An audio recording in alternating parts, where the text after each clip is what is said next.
By election ಏನು ನಡೆದಿತ್ತು, ಶಾಮನೂರವರ ಮರಣದ ನಂತರ ತೆರವಾಗಿದ್ದ ಸ್ಥಾನಕ್ಕೆ ಕಾಂಗ್ರೆಸ್ ಪಕ್ಷದ ಅಭ್ಯರ್ಥಿಯಾಗಿ ಸಮರ್ಥ್ ಶಾಮನೂರವರು ನಿಂತಿದ್ದರು.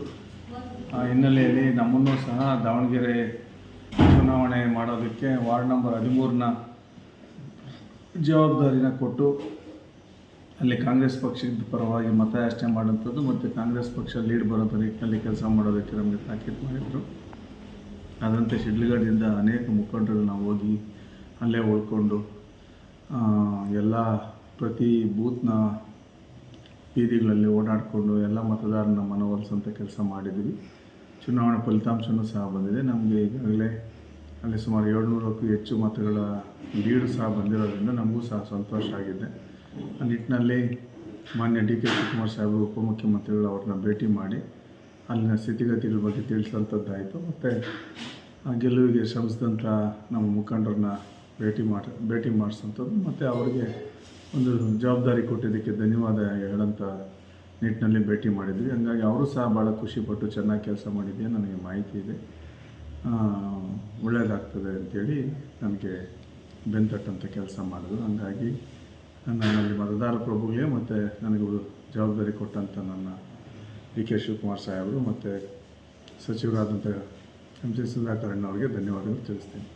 ಸರ್, ಹಾಗೆ ಅದೇ ರೀತಿ ಸುರ್ಜೇವಾಲಾ ಅವ್ರನ್ನ ಭೇಟಿ ಮಾಡಿದ್ರಿ. ಸೊ ಅವರು ಹೇಗೆ ಅಂದರು, ಯಾವ ರೀತಿ ಪ್ರಶಂಸಿದ್ರು?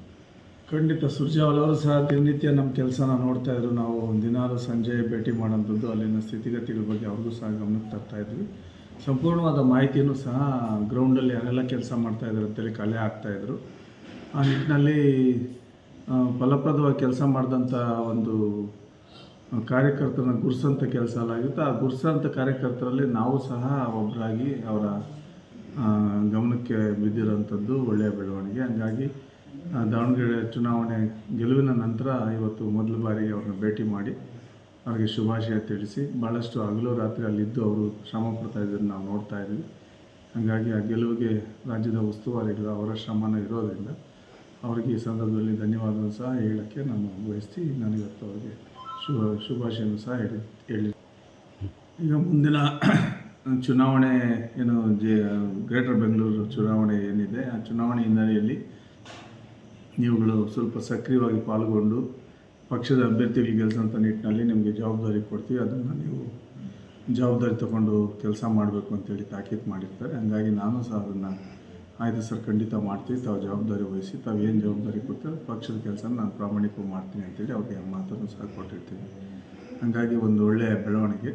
ಕಾಂಗ್ರೆಸ್ ಪಕ್ಷ ಗೆದ್ದಿರೋಂಥದ್ದು ಒಳ್ಳೆಯ ಹುರುಪು ಹುಮ್ಮಸ್ಸು. ಭವಿಷ್ಯಕ್ಕೆ ಕಾಂಗ್ರೆಸ್ ಮತ್ತೆ ಅಧಿಕಾರ ಹಿಡಿಯೋದಕ್ಕೆ ಇದು ದಿಕ್ಸೂಚಿ ಅಂತ ನಾವು ಭಾವಿಸ್ತಾ ಇದ್ದೀವಿ.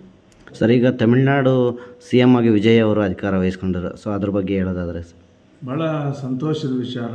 ಏನು ಭಾಳ ಕಡಿಮೆ ಸಮಯದಲ್ಲಿ ಅವರಿಗೆ ಇದ್ದಂಥ ಒಂದು ವರ್ಚಸ್ಸು, ಅವರ ಒಂದು ನಡೆ ನುಡಿ ಮತ್ತು ಅವರು ಗಂಭೀರವಾದಂಥ ಭಾಷಣಗಳು, ಯಾರೊಬ್ಬರ ಬಗ್ಗೆಯೂ ಸಹ ದ್ವೇಷ ಭಾಷಣೆ ಮಾಡದೆ ಏನು ಅವಶ್ಯಕತೆ ಅಷ್ಟನ್ನೇ ಮಾತಾಡಿ ಜನಗಳನ್ನ ಮನಸ್ಸು ಒಲಿಸಿ ಅವರು 107 ಸ್ಥಾನಗಳು ಗೆದ್ದಿರೋಂಥದ್ದು ಎಲ್ಲ ಒಂದು ಯುವ ರಾಜಕಾರಣಿಗಳಿಗೆ ಅವರು ಒಂದು ರೋಲ್ ಮಾಡಲ್ ಆಗಿ ನಿಂತ್ಕೊಳ್ತಾ ಇದ್ದಾರೆ ನಮ್ಮ ಕಣ್ಣು ಮುಂದೆ.